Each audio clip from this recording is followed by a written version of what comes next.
ভালো মানুষকে পাগল বইলা গালি দেওয়া যেমন পাগলের মুখে শোভা পায়, তেমনি মহান মানুষ আলেমদেরকে কুকুরের বাচ্চা বইলা গালি দেওয়া একমাত্র মুহিউদ্দিন খান বাদলের মতো কুত্তার মুখে শোভা পায়।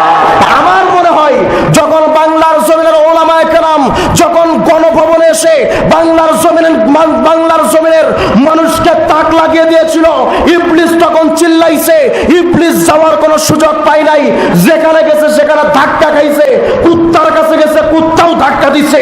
অতএব আর জায়গা খুঁজে না পাইয়া মুহিউদ্দিন খান বাদলের মুখটা টান দিয়া আগ কইরা পেটের মধ্যে যখন ঢুকছে, তখন এই মুহিউদ্দিন খান বাদল কুত্তার মতো ঘেউ ঘেউ করে চিল্লাইছে। ঠিক কিনা?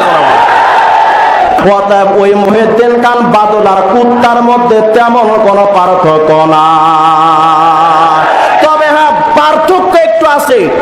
কুত্তার লেজটা হইল বাঁকা আর মুহিউদ্দিন খান বাদলের ঘাড়ের রক্তটা হইল তেড়া।